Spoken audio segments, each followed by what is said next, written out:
السلام علیکم ورحمۃ اللہ وبرکاتہ۔ اعوذ باللہ من الشیطان الرجیم، بسم اللہ الرحمن الرحیم۔ یا ایہا الذین آمنوا لم تقولون ما لا تفعلون کبر مقتا عند اللہ ان تقولوا ما لا تفعلون۔ اے ایمان والو، وہ بات کیوں کہتے ہو جو کرتے نہیں ہو؟ بہت بڑا جرم ہے اللہ کی بارگاہ میں کہ تم وہ کہو جو تم کہتے نہیں ہو۔ بسم اللہ الرحمن الرحیم، والصلاة والسلام علی رسولہ الکریم وعلی آلہ وصحبہ اجمعین۔ رمضان المبارک میں قرآن پاک کا کوئی نہ کوئی حصہ بیان کرتا رہتا ہوں، کئی سال سے معمول ہے۔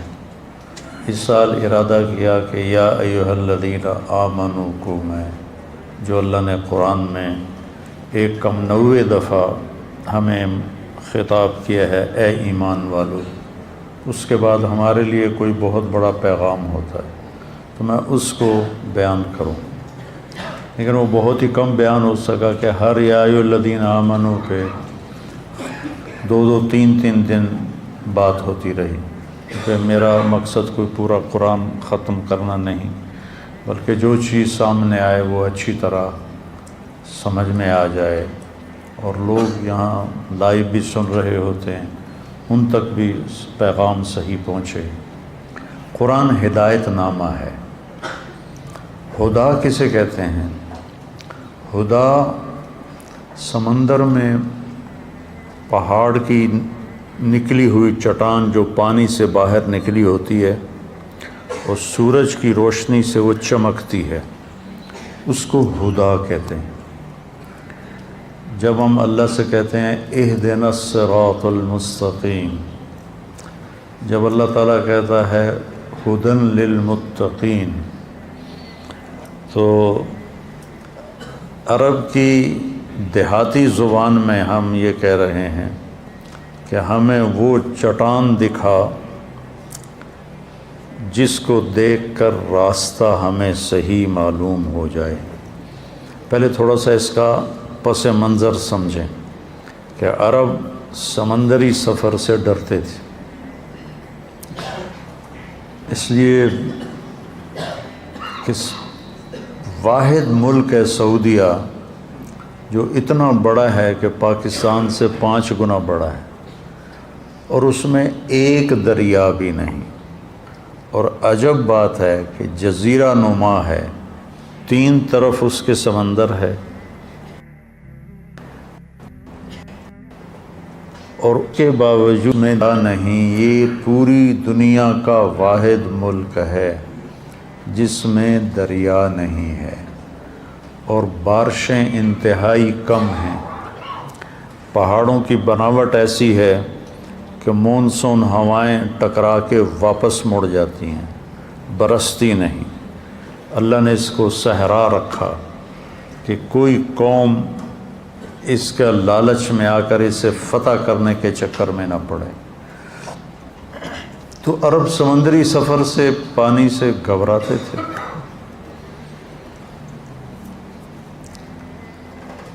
لیکن سمندری سفر تو کرنا ہی پڑتا تھا، تو اس زمانے میں رات کو بالنجم ہم یہتدون، رات کو ستاروں کو دیکھ کے وہ اپنی راہیں متعین کرتے تھے، اور دن میں سمندر میں نکلی ہوئی پہاڑی چوٹیاں وہ ان کی نشانی ہوتی تھی، جس کو ہدا کہتے ہیں۔ ایسے کہ یہ جو چوٹی ہے اس سے جدہ کی طرف راستہ مڑتا ہے، یہ جو چوٹی ہے اس سے یمبو کی طرف راستہ مڑتا ہے، یہ جو چوٹی ہے اس سے عقبہ کی طرف راستہ مڑتا ہے۔ کمپاس کوئی نہیں، نقش نہیں، تو ان کے لیے پہاڑ کی چوٹی راستہ دکھانے والی ہوتی تھی، تو اس کو کہتے تھے ہدا۔ اگر وہ چوٹی خطا ہو جاتی اور اس سے دائیں بائیں ہو جاتے تو پھر وہ سمندر کے پانی میں ہی بھٹک بھٹک کے قدرتی کوئی ان کو راستہ مل جائے تو مل جائے، ورنہ سمندر میں بھٹک کے مر جانا ہی مقدر ہوتا تھا۔ تو اس لیے اس چوٹی کی انتہائی اہمیت ہوتی تھی، نظریں گاڑ کے رکھتے تھے۔ تو اللہ نے بدوؤں پہ قرآن اتارا ہے، کوئی یونان کے فلسفیوں پر منطقیوں پر نہیں اتارا کہ قرآن سمجھنے کے لیے منطق کی ضرورت ہو۔ اس سے بڑا احمقانہ کوئی بول ہی کوئی نہیں۔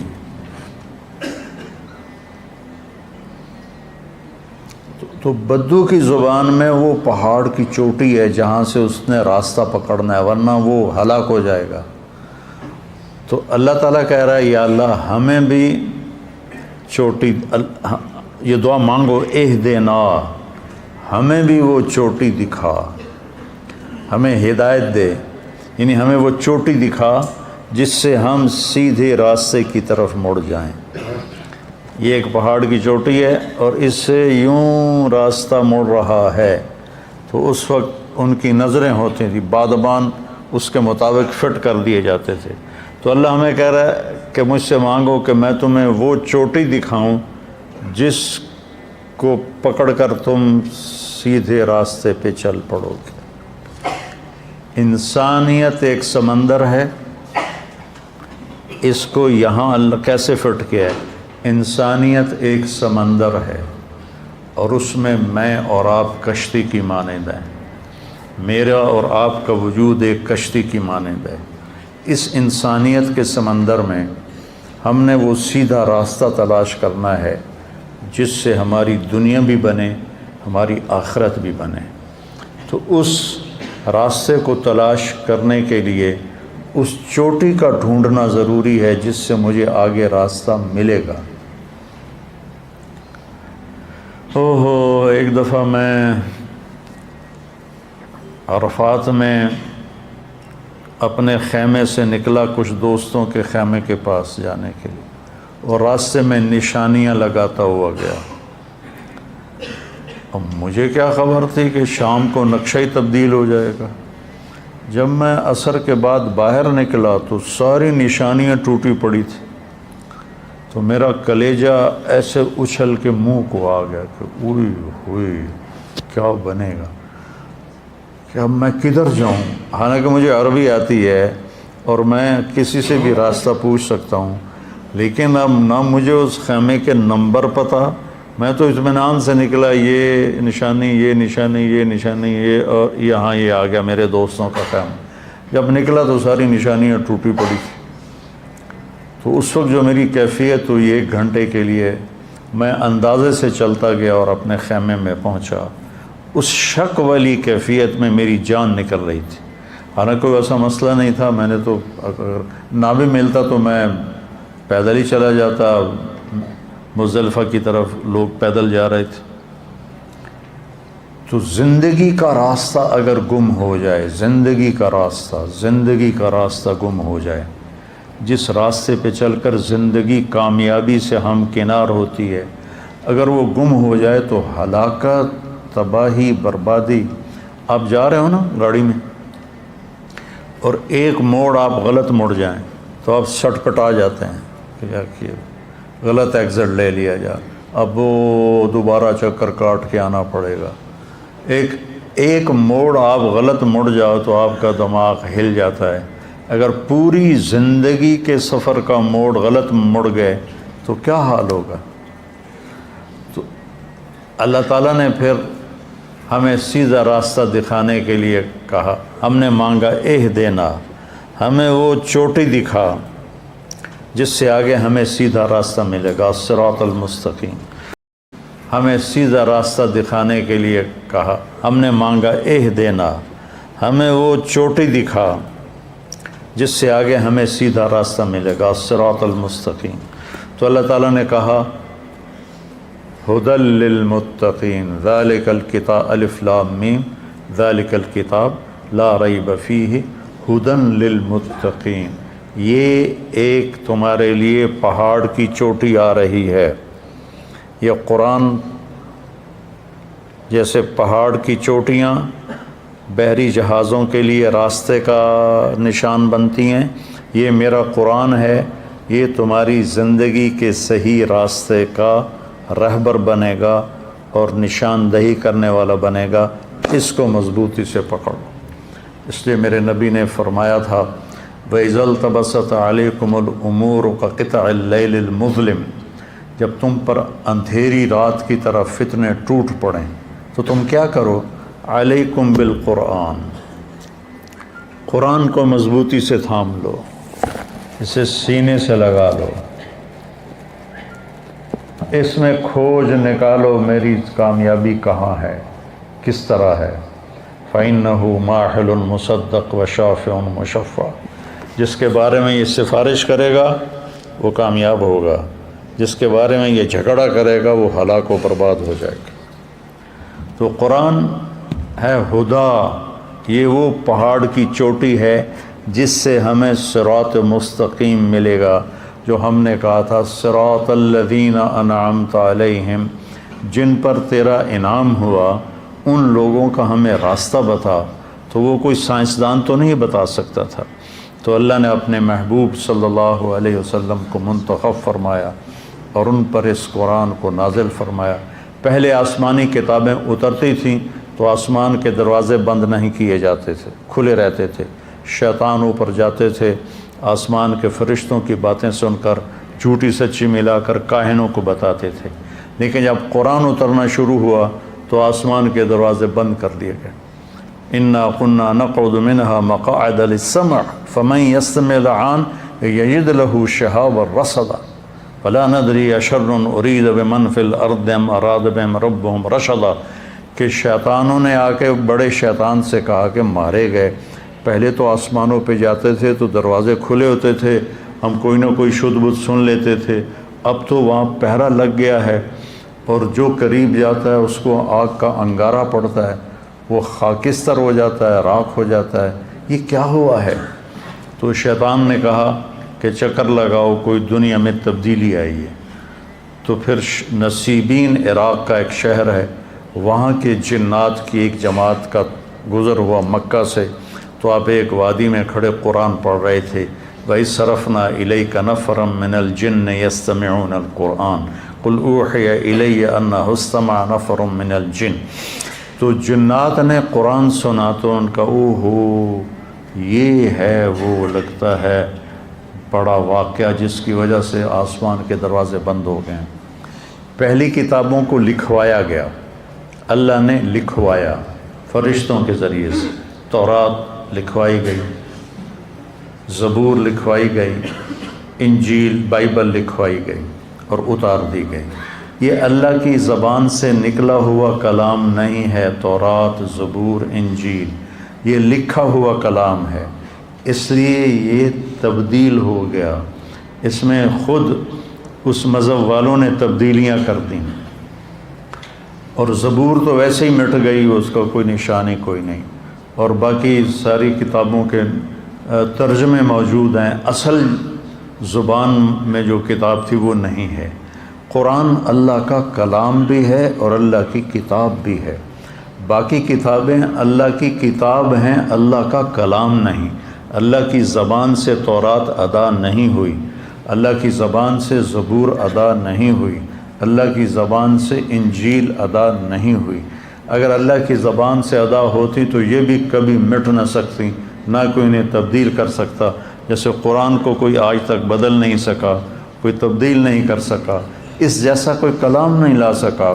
قرآن کا دعویٰ آج تک موجود ہے، قُلْ لَئِنِ اجْتَمَعَتِ الْإِنسُ وَالْجِنُّ عَلَىٰ أَنْ يَأْتُوا بِمِثْلِ هَذَا الْقُرْآنِ لَا يَأْتُونَ بِمِثْلِهِ وَلَوْ كَانَ بَعْضُهُمْ لِبَعْضٍ ظَهِيرًا، کہ ساری دنیا کے انسان جنات اکٹھے ہو کر اس جیسا کلام پیش کر دو، تو اللہ کہتا ہے نہیں کر سکتے، چاہے کتنا ہی زور لگا لو، کتنا ہی زور لگا لو، نہیں کر سکتے۔ تو میرے مالک کی زبان سے نکلا ہوا کلام صرف قرآن ہے، قرآن لکھا ہوا نہیں آیا، تورات لکھی ہوئی آئی، زبور لکھی ہوئی آئی، انجیل لکھی ہوئی آئی، قرآن لکھا ہوا نہیں آیا۔ قرآن اللہ نے اپنی زبان سے ادا کیا اور جبریل کو سنایا۔ جبریل وہاں سے اللہ کے محبوب کے پاس لے کر آئے اور آپ کے دل پر اس کو وارد کیا، اور پھر وہاں سے آپ کی زبان پہ ادا ہوا۔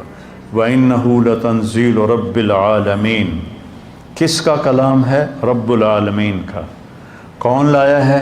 نزل بہ روح الامین، جبریل فرشتہ لایا ہے۔ کہاں، کس کے پاس لے کر آیا ہے؟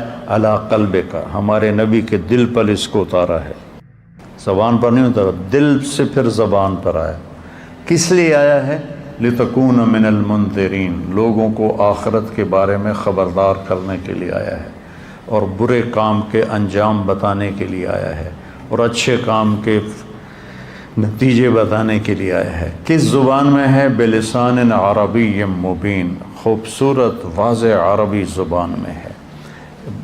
عربی مبین سے یہ اشارہ ملتا ہے کہ قرآن سمجھنے کے لیے اتنی عربی کا جاننا ضروری ہے کہ بات تم پر کھل جائے۔ صرف ضرب یضرب والی عربی سے قرآن سمجھ میں نہیں آتا، اس کے لیے جان جوکھوں میں ڈال کے اس زبان کو سیکھنا پڑتا ہے، پھر اللہ تعالیٰ کھول دیتا ہے۔ جو بھی کوشش کرے گا اللہ اس پہ کھول دے گا۔ تو قرآن اللہ کی کتاب ہے، اللہ کا کلام ہے۔ باقی کتابیں اللہ کی کتاب ہیں، اللہ کا کلام نہیں ہے۔ قرآن نہ مٹنے کے لیے آیا ہے، اسے کوئی تبدیل نہیں کر سکتا، اس میں کوئی آگے پیچھے نہیں کر سکتا، کوئی آیت آگے اور کوئی آیت پیچھے نہیں کر سکتا، اس کو کوئی ختم نہیں کر سکتا۔ یہ اٹھا لیا جائے گا، ایک رات صبح اٹھیں گے تو قرآن خالی ہوگا، کچھ بھی نہیں ہوگا۔ تو میرے بھائیو، رمضان شریف ختم ہو رہا ہے، 27 کو یہاں چھٹیاں ہو جائیں گی، کل کا دن ہے اور پرسوں کا دن ہے۔ اس قرآن کو اپنے سینے سے لگا لو، اس کا ترجمہ پڑھو، یہ کیا کہتا ہے۔ خاص طور پہ مکی صورتیں غور سے پڑھو کہ وہ جھنجھوڑتی ہیں انسانی دماغ کو اور انسانی دل پہ لرزہ طاری کر دینے والی صورتیں ہیں۔ ان کا جو ردم ہے اور ان کی جو موسیقی ہے وہ اتنی طاقتور ہے کہ سمجھ میں نہ آئے تو بھی دل ہلتا ہے۔ اذا الشمس كورت واذا النجوم انكدرت واذا الجبال سيرت واذا العشار عطلت واذا الوحوش حشرت واذا البحار سجرت واذا النفوس زوجت واذا الموءودة سئلت بأي ذنب قتلت واذا الصحف نشرت واذا السماء كشطت وَإِذَا الْجَحِيمُ سُعِّرَتْ وَإِذَا الْجَنَّةُ أُزْلِفَتْ عَلِمَتْ نَفْسٌ مَا أَحْضَرَتْ إِذَا السَّمَاءُ انفطرت وَإِذَا الْكَوَاكِبُ انتثرت وَإِذَا الْبِحَارُ فُجِّرَتْ وَإِذَا الْقُبُورُ بُعْثِرَتْ عَلِمَتْ نَفْسٌ مَا قَدَّمَتْ وَأَخَّرَتْ۔ دل دماغ ہلا کہ نہیں ہلا؟ حالانکہ ترجمہ نہیں ہے، مکی صورتوں میں یہ طاقتور کلام ہے، سارا قرآن ہی طاقتور ہے۔ تو میں آپ سب سے کہہ رہا ہوں کہ قرآن کو پڑھو، اس کا ترجمہ پڑھو، اور پھر اپنے نبی کی زندگی پڑھو کہ میرے نبی نے زندگی کیسے گزاری۔ ہم جانور ہیں اگر ہمارے سامنے اپنے نبی کی زندگی نہیں ہے۔ ہمارے سامنے اگر پنجابی ثقافت ہے تو ہم جانور ہیں، ہمارے سامنے پشتو ثقافت ہے تو ہم جانور ہیں، ہمارے سامنے سندھی ثقافت ہے تو ہم جانور ہیں، ہمارے سامنے بلوچی ثقافت ہے تو ہم جانور ہیں۔ انسان وہ ہے جو اللہ کے نبی کی تہذیب اور ثقافت کے پیچھے چلنے والا۔ تو یہ تھوڑا سا تمہیداً میں نے بات کی۔ آج ایک آیت آئی ہے جس کے بارے میں بہت ہی غلط فہمیاں پائی جاتی ہیں۔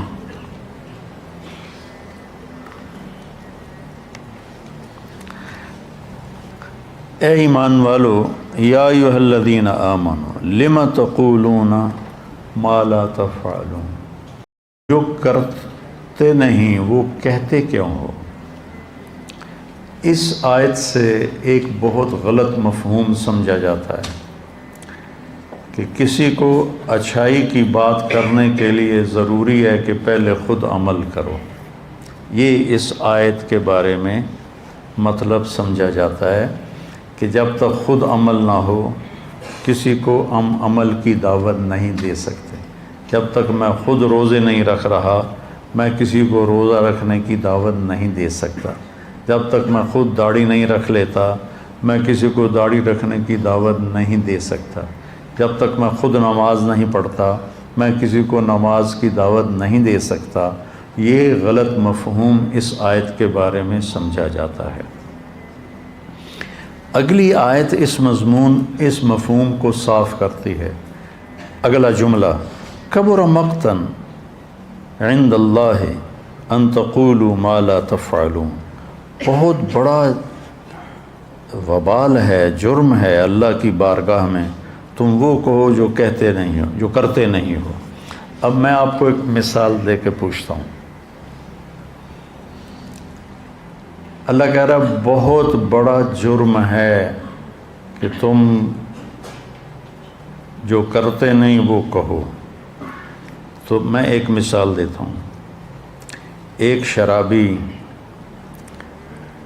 کسی دوسرے دوست سے کہتا ہے کہ یار شراب نہ پینا، میں تو پھنس گیا ہوں، شراب نہ پینا، تو یہ اس نے گناہ کیا ہے یا کوئی اچھی بات کی ہے؟ بولو۔ ایک باپ نماز نہیں پڑھتا لیکن چاہتا ہے میرے بچے نمازی ہوں، تو ان سے کہتا بیٹا نماز پڑھ لیا کرو، تو یہ گناہ کیا ہے یا کوئی نیکی کا کام کیا ہے؟ ہمارے دیہاتوں میں لوگ ان پڑھ ہیں، قرآن نہیں پڑھے ہوئے، نماز بھی ٹوٹی پھوٹی ہے، تو ہم نے وہاں اب گاؤں میں اب بہت جگہ مدارس ہیں ماشاءاللہ، تو گاؤں کے چھوٹے چھوٹے بچے وہ پکڑ کے ہم وہاں بلاتے ہیں، ان کو قرآن پڑھاتے ہیں، اور ان کے والدین خود ان کو بھیجتے ہیں۔ اب نہ ماں پڑھی ہوئی ہے قرآن، نہ باپ پڑھا ہوا ہے، اور وہ اپنے بیٹے کو قاری صاحب کے ساتھ بھیج دیتا ہے کہ جا پتر پڑھ، جا پتر پڑھ، خود تو وہ سورۃ فاتحہ کے سوا کچھ جانتا نہیں، تو کیا اس نے یہ جرم کیا ہے کہ بیٹے سے کہے آگے بیٹا کہے آپ تو پڑھیا نہیں، مینوں کیوں آندا پیا، جا پہلے تو آپ پڑھ۔ یہ اس طرح کا یہ بہت بڑا مس انڈرسٹینڈنگ ہے اس آیت کے بارے میں۔ اپنے کرتوت تو پہلے ویکھو پھر سانو تبلیغاں کرے جے، پہلے اپنے کرتوت ٹھیک کرو پھر سانو تبلیغاں کرے جے۔ جو مجھے 3 دن کے لیے لے گیا تھا وہ کلین شیو ہی مرا رہا، ساری زندگی کلین شیو رہا اور کلین شیو ہی مر گیا۔ تو میں اس کو کہتا تیرے منہ تے تو داڑھی نہیں، تو کڑی تبلیغ کرنا آ گیا، چل بھاج جا۔ تو آج مجھ سے بڑے گھاٹے والا کون ہوتا؟ اس آیت کا مطلب بالکل یہ نہیں ہے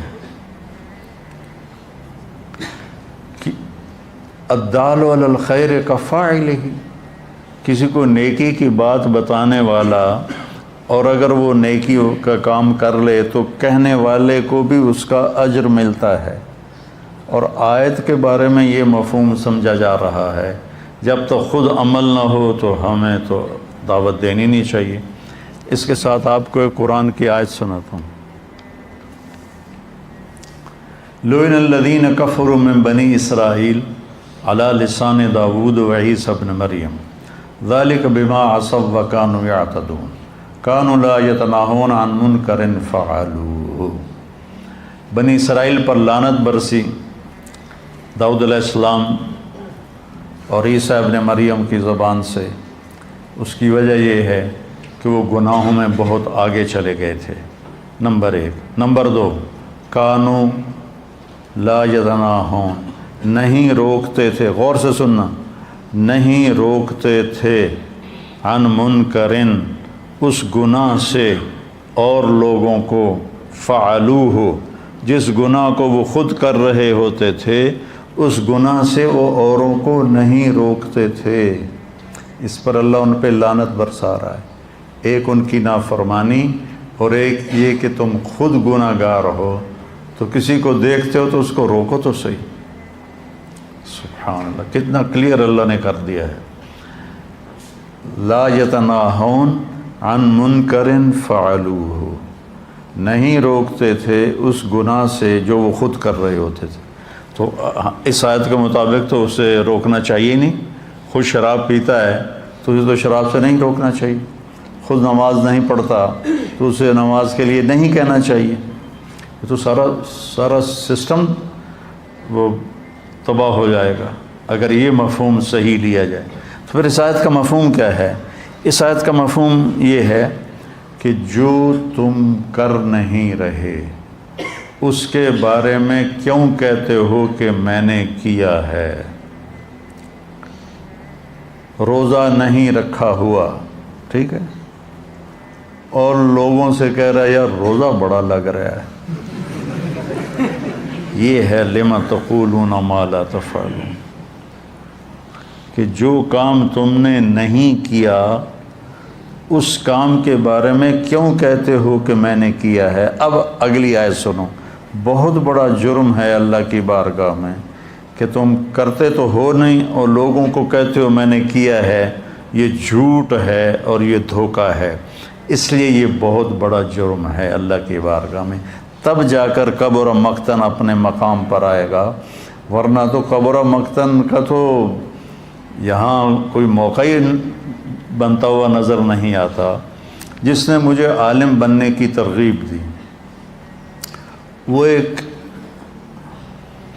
کوثر نام تھا اس کا، پشاور کا تھا، اور ایک اس کا جنرل سٹور تھا، اور میری رائیونڈ میں اس کے ساتھ تشکیل ہو گئی۔ میں 4 مہینے کے آخری ہفتے میں تھا اور ایک لمحے کے لیے بھی میرے دل میں نہیں آیا 4 مہینے میں کہ میں ایک دفعہ خیال آیا، میں یہ سمجھتا تھا، آپ دیکھو کس قدر یعنی اس راستے کی اور اہل علم کی دل میں کمی تھی کہ میں سمجھتا تھا آدمی 6 مہینے میں مولوی بن جاتا ہوگا۔ تو میں نے ایک مولوی صاحب سے پوچھا، میں نے کہا ایک مولوی کو بننے میں کتنے مہینے لگتے ہیں؟ مہینے؟ وہ کہنے لگا 8 سال لگتے ہیں۔ میں کو تیرا پھل ہو جائے، 8 سال بڑا اوکھا کام ہے۔ تو میرے ذہن سے وہ نکل گیا۔ تو وہ میرے سال مجھ سے بڑا تھا عمر میں، وہ دکاندار تھا، دکان چلاتا تھا، میری تو اسے 18 سال عمر تھی۔ تو وہ مجھ سے پوچھتا ہے تم کیا کرتے ہو؟ میں نے کہا میں نے FSC کی ہے، میں نے میڈیکل کالج میں میڈیکل پڑھنا ہے، ڈاکٹر بننا ہے۔ کہنے لگا تمہارے والد کیا کرتے ہیں؟ میں نے کہا وہ ذمہ دار ہیں۔ کہنے لگا پھر تم عالم بن جاؤ، ڈاکٹر بن کے کیا کرو گے؟ عالم بن جاؤ، تمہاری آخرت بن جائے گی۔ اب میں اسے کہتا پہلے اپنی دکان سنبھال پھر میرے نال گل کریں، آپ تو دکاندار ہیں، میں نے تو آکھی جانا ہے عالم بن جا، چل۔ تو کتنا گھاٹے کا سودا ہوتا میری زندگی کا۔ تو مجھے ترغیب دینے لگ گیا تو عالم بن جا، تو عالم بن جا۔ میں کہا یار میری جان چھاڑ، مشکل کام ہے، میں نہیں کر سکتا۔ کہنے لگا اچھا ڈاکٹر بن کے کیا کرو گے؟ اتنا ہی ہے نا کہ پہلے بھی اللہ نے مال دیا ہوا ہے، اس نے پیسے کا لفظ استعمال کیا تھا، پہلے ہی اللہ نے پیسے دیے ہوئے ہیں، تو ڈاکٹر بنو گے تو کچھ پیسے اور زیادہ ہو جائیں گے، اس سے زیادہ تم ڈاکٹری میں کیا کرو گے؟ اس نے میری کلی اڑا دی، بھگ سے اڑ گئی۔ میں کہا یہ کتنی صحیح بات کر رہا ہے۔ چونکہ میں جب بھی ترغیب سنتا تھا ڈاکٹر بنو تو اس میں 2 باتیں مجھے یاد ہیں، میرے کانوں میں، میری یادداشت ٹھیک ہے ابھی تک، میری ماں بولتی یا میرا باپ بولتا یا میرا چاچا بولتا یا میرا کوئی بھی بولتا تو وہ کہتے طارق میاں ڈاکٹر بن جا، بڑے پیسے، بڑی عزت۔ میری یادداشت میں نہیں کہ کسی نے کہا ہو لوگوں کی خدمت کرو گے، مریضوں کا علاج کرو گے، ان کی دعائیں لوگے، نیور، ہرگز نہیں۔ بھائی یہ 2 باتیں، ڈاکٹر بن جاؤ، بڑے پیسے، بڑی عزت۔ تو اس نے میری وکٹ اڑا دی کہ پہلے بھی اللہ نے دیا ہوا ہے، 100 پہ 1000 ہو جائیں گے۔ میں نے کہا یار یہ بات تو ٹھیک کر رہا ہے۔ تو اللہ نے میرا دماغ گھمایا اور آج میں آپ کے سامنے بیٹھا ہوں، میری زندگی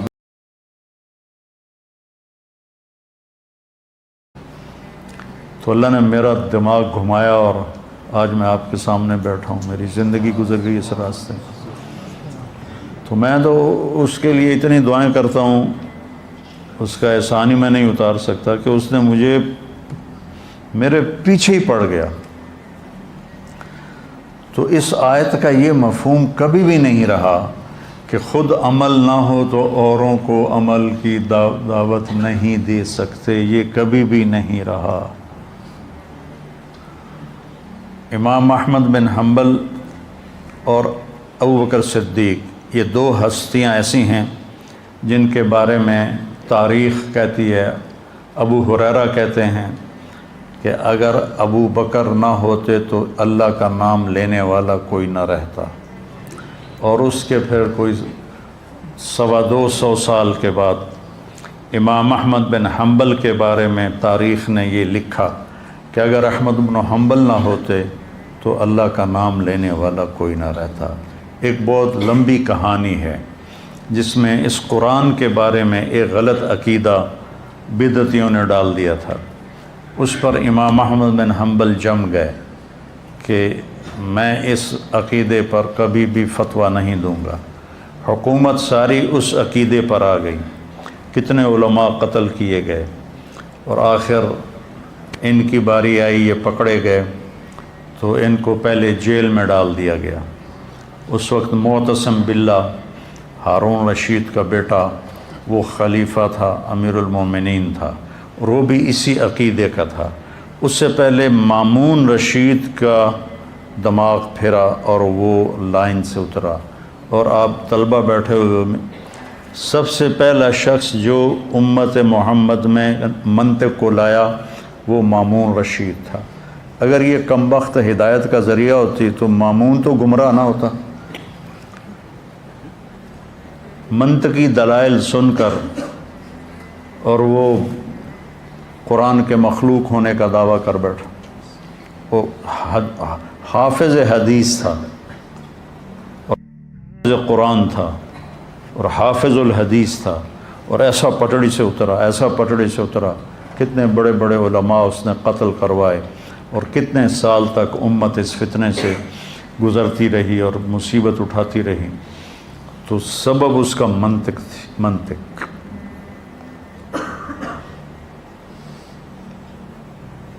تو احمد بن حنبل رحمہ اللہ کو قید کیا گیا، اور پھر ایک دن طے ہوا کہ اس کو دربار میں پیش کیا جائے۔ تو احمد بن حنبل فرماتے ہیں کہ مجھے خیال آیا کہ میں بوڑھا ہو گیا ہوں اور میں یہ حکمرانوں کے کوڑے برداشت نہیں کر سکتا، میں ان کی سزا برداشت نہیں کر سکتا، تو میں بھی جان بچانے کے لیے کہہ دوں گا ٹھیک ہے قرآن مخلوق، چونکہ جان بچانے کے لیے کلمہ کفر کہنا جائز ہے۔ کہنے کہ یہ میرے اندر خیال آ گیا۔ جس دن مجھے لے جا رہے تھے دربار میں، بیڑیوں میں اور چھتوں پہ عورتیں اور گلی میں لوگ اور ایک رش رولا، ایک قدآور آدمی مجمع کو چیرتا ہوا آگے آیا۔ وہ اتنا قدآور تھا کہ لوگوں میں اس کا قد نمایاں نظر آ رہا تھا۔ وہ کہتا احمد یا احمد۔ تو اس کی گرجدار آواز سن کر امام احمد نے سر اٹھایا تو کہنے لگا اتعرفنی، مجھے جانتے ہو؟ انہوں نے فرمایا نہیں، میں نہیں جانتا۔ کانا ابو الہیثم، انا ابو الہیثم، میں ابو الہیثم ہوں، بغداد کا سب سے بڑا چور۔ یاد رکھو مجھے اس جرم کی سزا میں 18,000 کوڑے لگ چکے ہیں اب تک، اور میں نے وہ چوری نہیں چھوڑی، تم کوڑوں کے ڈر سے حق نہ چھوڑ دینا۔ احمد بن حنبل فرماتے ہیں اس نے مجھے زندہ کر دیا، میرے اندر لہر دوڑ گئی۔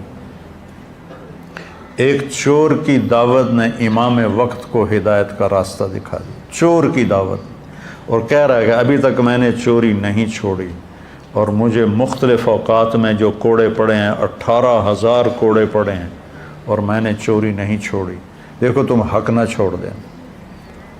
تو امام احمد بن حنبل تن گئے، کہا مجھے اس نے بیٹھے بیٹھے شروع ہو جاتے رحم اللہ ابا الہیثم، رحم اللہ ابا الہیثم، زور زور سے کہنا شروع کرتے اللہ ابو الہیثم پہ رحم فرما۔ ایک دن بیٹے نے پوچھا یہ ابو الہیثم کون ہے؟ آپ نے کبھی بتایا نہیں ہمیں کہ ابو الہیثم کون ہے؟ تو پھر یہ سارا قصہ سنایا جو میں نے آپ کو سنایا کہ وہ شخص ہے جس نے میرے ایمان کو زندہ کر دیا اور میں ان کے کوڑے کھانے کے لیے تیار ہوگی۔ تو پھر وہی ہوا، احمد بن ابی داود ان کا مفتی تھا اور احمد بن حنبل اہل السنت کے اس وقت ترجمان تھے۔ اس نے کہا یہ میرے نزدیک واجب القتل ہے، اس کا قتل، اس کا خون میرے ذمہ ڈال دو، اسے قتل کر دیا جائے۔ تو معتصم تھوڑا ڈرتا تھا کہ بہت بڑی شخصیت ہے، تو اس نے کہا کہ کون ہے جو ان کو کم سے کم کوڑوں میں ہلاک کر دے؟ تو ایک حبشی کھڑا ہوا، اس نے کہا جو میرے 10 کوڑے کھا لیتا ہے وہ زندہ نہیں رہتا۔ انہوں نے کہا تم اور اس کے کوڑے لگاؤ۔ ان کا کرتا اتارا گیا اور اس نے 60 کوڑے لگائے، 60، اور خون ایسے بہہ رہا تھا، اور ان کی چادر کھل گئی، تہمت کھل گیا۔